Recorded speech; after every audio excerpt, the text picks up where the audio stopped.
जय हिंद साथियों। आज की क्लास में हम लोग देखेंगे वाच्य। ठीक है, वाच्य के आधार पर क्रिया के भेद। ठीक है, तो वाच्य क्या होता है, यहाँ से क्वेश्चन आज की क्लास ना बहुत ही इंपॉर्टेंट होने वाली है, क्योंकि यहाँ से क्वेश्चन जब बनते हैं तो हम लोग गलत करके चले आते हैं। क्योंकि जब हमको वाच्य नहीं मालूम रहता है तो इन तीनों वाच्य में हम लोग काफ़ी कंफ्यूज हो जाते हैं। ठीक है, तो कंफ्यूज नहीं होना है। आज की क्लास बहुत ही इंपॉर्टेंट होने वाली है। इसको बताऊंगा मैं कि कैसे आपको पहचानने हैं। ठीक है, साथ में इसको बताऊंगा आपको बताऊंगा ट्रिक कि कैसे आप ट्रिक के माध्यम से एग्जाम में कर पाओगे, जल्दी से एग्जाम में कैसे टाइम सेविंग कर पाओगे। इन सब बातों पे आज चर्चा होगी। सबसे पहले मैं कॉन्सेप्ट की बात करूंगा, उसके बाद मैं बताऊंगा आपको जो रामबाण तरीका होगा कि आप कैसे भी अप्लाई करोगे, सीख जाओगे। ठीक है, और एग्जाम में कर पाओगे आप। ठीक है, चलिए देखते हैं वाच्य के आधार पर क्रिया के भेद। वाच्य के आधार पर वाच्य क्या होता है कि वाच्य की जो क्रिया है, क्रिया कर्म के आधार पर प्रयोग हो रही है कि कर्ता के आधार पे कि भाव के आधार पे, उसी को क्या बोलते हैं, वाच्य बोलते हैं। ठीक है, वाच्य के आधार पर क्रिया के तीन भेद हैं, कर्तृवाच्य, कर्मवाच्य और भाववाच्य। पहला क्या है, कर्तृवाच्य। कर्तृवाच्य में क्या होता है, कर्ता की प्रधानता होती है। ठीक है, और फिर कर्मवाच्य में क्या होता है, कर्म की प्रधानता। भाववाच्य में भाव की प्रधानता होगी। क्या बातें समझ में आ गई? तो इसी के अनुसार हम लोग बांट करके पढ़ेंगे, एग्जाम्पल के थ्रू हम लोग देखेंगे। ठीक है, सारी चीजों को बिल्कुल आज की जो वाच्य है बिल्कुल आपको समझ में आ जाएगा, मक्खन की तरह सारी चीजें। देखिए, कर्तृवाच्य क्या होता है सर? कर्तृवाच्य यानी कर्ता की प्रधानता। एग्जाम्पल देखिएगा, परिभाषा पहले देख लीजिए कि जहां क्रिया कर्ता के वचन और लिंग के अनुसार प्रयुक्त होती है। ठीक है, परिभाषा है कि जहां क्रिया कर्ता के वचन और लिंग के अनुसार प्रयुक्त होती है, वहां पे कर्तृवाच्य होता है। ठीक है, कहने का मतलब यह था कि जहां क्रिया कर्ता के लिंग और वचन के अनुसार बदल जाए, वहां पे क्या होता है, कर्तृवाच्य होता है।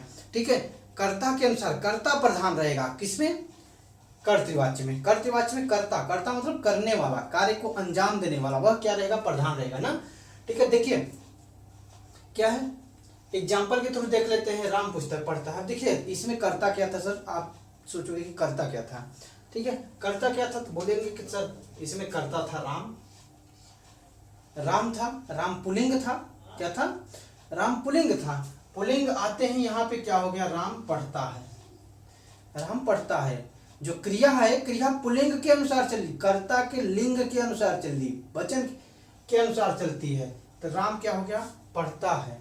वहीं पे अगर सीता हो गया, सीता क्या हो गया सर, सीता यहाँ पे करता था दूसरे वाक्य में, और फिर यहाँ पे क्या हो गया, सीता स्त्रीलिंग होगी। तब क्रिया क्या होगी, क्रिया भी स्त्रीलिंग होगी। यही तो होता है कर्तृवाच्य। अब बताइए क्रिया क्या था, पढ़ना क्रिया था, तो वहां पे क्या हो जाएगी, पढ़ती है, पढ़ती हो जाएगा, पढ़ती स्त्रीलिंग हो जाएगा। ठीक है, सीता पुस्तक पढ़ती है।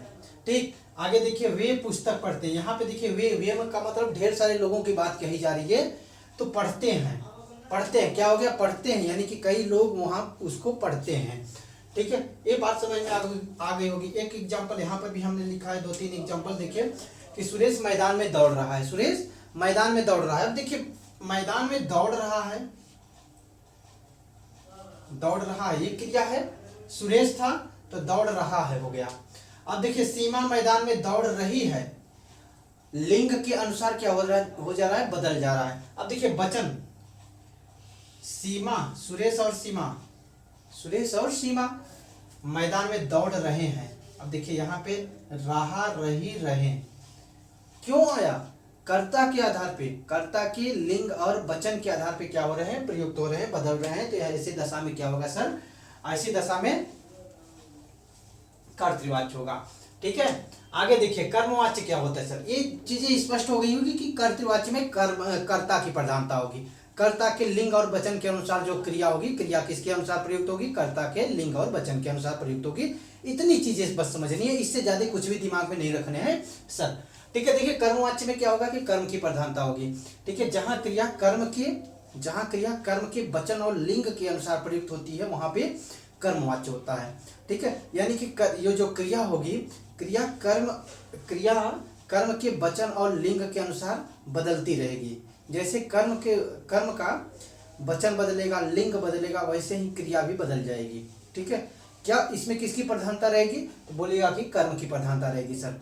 कर्म प्रधान रहेगा, वाक्य क्या रहेगा, कर्म प्रधान रहेगा ना। ठीक है। अब देखिए एग्जाम्पल के थ्रू देखते हैं। यहाँ पे देखे थे सर कि सीता पुस्तक पढ़ती है, सीता पुस्तक पढ़ती है। अब देखिए मोहन पुस्तक पढ़ता है, मोहन पत्र लिखता है। यहाँ पे देखिएगा मोहन पत्र लिखता है, ये क्या था, कर्म था, ये कर्ता था। मोहन पत्र लिखता है। अब यहीं पे कर दीजिए आप, सीता पत्र लिखती है, सॉरी यहाँ पे क्या था, मोहन ने पत्र लिखा, सीता ने पत्र लिखा। अब बताइए क्या ये जो लिखना क्रिया थी, लिखने वाली क्रिया जो थी, क्या इस लिंग के अनुसार बदल रही है क्या? जैसे यहाँ पे लिंग बदल रहे थे, ठीक है, कर्ता का लिंग बदल दे रहे थे, तो वो एक क्रिया जो थी लिखने का लिखती है हो जाता था, बदल रही है? नहीं बदल रही है। सॉरी देखिए ये नहीं बदल रही है, किसके लिंग के अनुसार, अर्थात कर्ता के लिंग वचन के अनुसार नहीं बदल रही है, बल्कि किसके अनुसार बदलेगी, कर्म के अनुसार। इसमें कर्म क्या था, पत्र था। पत्र के जगह पे अब आप कर दीजिए कि पत्रिका। मोहन पत्र लिखा, अब सीता पत्रिका लिखा, ये तो गलत हो जाएगा। अब यहां पे क्या कर देंगे, लिखी,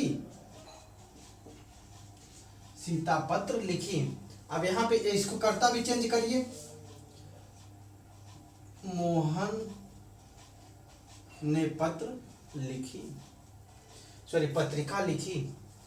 पत्रिका क्या होती है, स्त्रीलिंग होती है, पत्र क्या होता है, पुल्लिंग होता है। जब कर्म के अनुसार जो क्रिया होती है, क्रिया क्या करने लगे, चलने लगे, तो वैसी दशा में क्या होता है, कर्मवाच्य होता है। अब मोहन ने चिट्ठी लिखी, चिट्ठी लिखी, चिट्ठी क्या है, स्त्रीलिंग। लिखा अगर रहेगा तो पढ़ने में तो आपको जरूर क्या लगेगा, अच्छा लगेगा, लेकिन चिट्ठी क्या है, स्त्रीलिंग है, तो चिट्ठी क्या होगा, लिखी जाती है, न कि लिखा जाता है ना। ये बातें समझ में आ गई होगी तीनों, ठीक है। क्या चीज, मोहन ने पत्र लिखा, मोहन ने पत्रिका लिखी, मोहन ने चिट्ठी लिखी। यहाँ पे क्या हो रहा था, कर्म के आधार पे ये क्या हो रहा था, लिखने वाली चीजें बदल रही थी, ठीक है। जो क्रिया थी, क्रिया क्या हो रही थी, कर्म के आधार पे बदल रही थी। आगे देखिए भाववाच्य क्या होता है। भाववाच्य का मतलब कि भाव की प्रधानता रहेगी। भाव क्या होते हैं सर, हमारे इमोशन होते हैं, हमारे हृदय के जो भाव होते हैं वही तो भाव होते हैं। देखिए भाव, इसकी परिभाषा देख लीजिए, जहां क्रिया भाव के वचन और लिंग के अनुसार प्रयुक्त हो, वहां पे भाववाच्य होता है। सेम चीजें हैं तीनों में, कि जहां पे क्रिया भाव के वचन और लिंग के अनुसार प्रयुक्त हो, वहां पे भाववाच्य होता है। जैसे सुरेश से चला नहीं जाता, सुरेश से चला नहीं जाता। अब बताइए, देखिए भाव क्या होते हैं ना, जिस मूल जो क्रिया होती है, मूल क्रिया में से ना हटा देने पे वो क्या होता है, भाव बन जाता है ना। अब बताइए रमेश से चला नहीं, चलना क्या था, क्रिया थी, ठीक है, उसमें चला नहीं जाता, सीमा से चला नहीं जाता, किस पे डिपेंड कर रहा है, भाव पे। गाया नहीं जाता, सीता से गाया जाता है, राम से गाया जाता है, किस पे डिपेंड कर रहा है, भाव पे। भाव पे डिपेंड कर रहा है, तो यहाँ पे क्या हो जाएगी, भाववाच्य क्रिया हो जाएगी, ठीक है। इसमें अक्सर कर ऐसे ही शब्द मिलते हैं जो कि क्षमता, सक्षमता और अक्षमता पे आधारित होते हैं, ठीक है। कई एक दो बार पूछा भी गया है कि किस वाच्य में सक्षमता और अक्षमता का बोध होता है, तो आप बता दीजिएगा। सक्षमता यानी कि कार्य को करने की जो क्षमता होती है वो किसमें बोध होता है, भाववाच्य में। कार्य करने की जो अक्षमता होती है और सक्षमता होती है वह क्या होता है, किसमें होता है, भाववाच्य में होता है। पूछा भी गया है एग्जाम में ना, ठीक है। देखिए एक चीज और देख लीजिएगा, इसमें नोट करके लिख लेंगे सभी लोग कि कर्तृवाच्य में क्रिया सकर्मक और अकर्मक दोनों हो सकती है, ठीक है। कर्तृवाच्य में क्रिया सकर्मक और अकर्मक दोनों हो सकती है। सकर्मक अकर्मक पढ़े थे कि जिसमें कर्म होता है वह सकर्मक होती है, जिसमें कर्म नहीं होता है वह अकर्मक होती है। पिछले वाले क्लास में हम लोग देख चुके हैं। राम पुस्तक पढ़ता है, ये क्या हो गया, कर्म था, पुस्तक।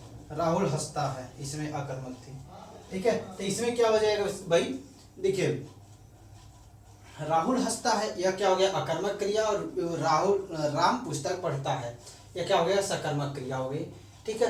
लेकिन इसमें क्या है, कर्ता की प्रधानता है कि नहीं, देखिए कर्ता की प्रधानता है, क्योंकि राहुल हंसता है, ठीक है। यहाँ पे राम पुस्तक पढ़ता है, यहाँ सीता कर देंगे, सीता पुस्तक पढ़ती है, यहाँ सीता हंसती है हो जाएगा।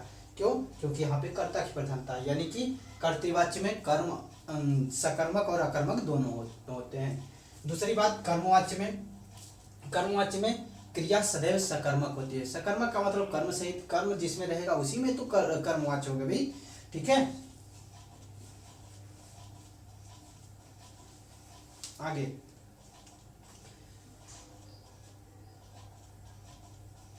कर्ता के साथ इसको पहले देख लीजिए। भाववाच्य में क्रिया सदैव अकर्मक होती है, अकर्मक होती है किसमें, भाववाच्य में ना। भाववाच्य से कर्ता की सक्षमता एवं असक्षमता का बोध होता है। अब इसको देख लीजिएगा थोड़ा सा, इसमें देखिए, इसको तो नोट करके, वेरी इंपॉर्टेंट चीजें मैं बता रहा हूँ कि भाववाच्य में कर्ता की सक्षमता एवं अक्षमता का बोध होता है। ये वाली चीजें भी नोट कर लेंगे कि अकर्मक क्रिया का कहाँ पे बोध होता है, भाववाच्य में, सकर्मक का कर्मवाच्य में, सकर्मक एवं अकर्मक का कर्तृवाच्य में, ठीक है। अब देखिए, इसको पहचानने का एक तरीका बता रहा हूँ। रामबाण आपको पहचानने में बहुत ही हेल्पफुल होगा एग्जाम में, ठीक है। जब आप एग्जाम हॉल में बैठे होगे, कर्ता के साथ कोई कारक चिन्ह न हो, तब फिर क्या होगा, कर्तृवाच्य होगा। कर्ता के साथ कोई भी जो कारक चिन्ह होते हैं, वह कारक चिन्ह न हो तो फिर क्या होता है, कर्तृवाच्य होता है। जैसे कि यहाँ पे दिया गया है, कोई कारक चिन्ह है क्या, कारक चिन्ह क्या होते हैं, कर्ता ने कर्म को करण से के द्वारा संप्रदान दान के लिए, अपादान से अलगाव के अर्थ में, संबंध का के की रारेरी, ऐसे होते हैं, अधिकरण में पर ये चीजें होती है। तो इसमें से कोई एक नहीं आएगा, क्या, यानी कि कारक चिन्ह नहीं आएगा, तब क्या होगा, कर्तृवाच्य होगा, ठीक है। क्या नहीं आएगा, कारक चिन्ह नहीं आएगा तो कर्तृवाच्य होगा। लेकिन उसमें कारक चिन्ह ने आ जाए, ने जो कारक चिन्ह होता है, ने आ जाए तो क्या हो जाएगा, कर्तृवाच्य हो जाएगा। जैसे यहाँ पे हमने बोला था कि मोहन ने पुस्तक पढ़ी, जिसमें ने आ जाएगा वह क्या हो जाएगा, कर्तृवाच्य होगा, ध्यान रखिएगा।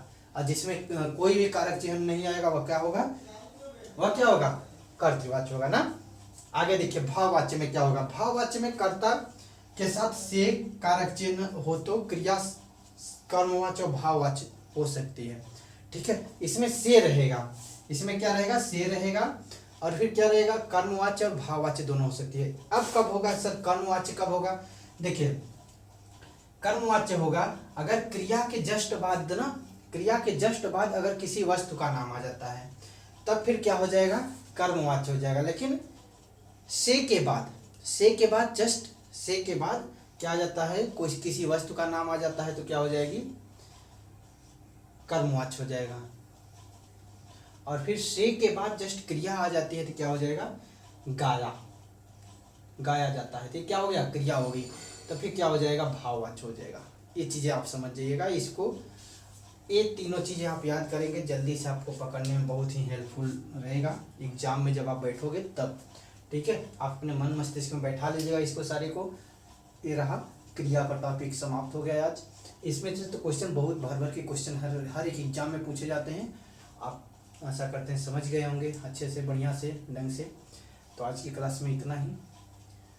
और फिर वीडियो आपको अच्छी लगी हो तो वीडियो को लाइक कर दीजिएगा, शेयर कर दीजिएगा।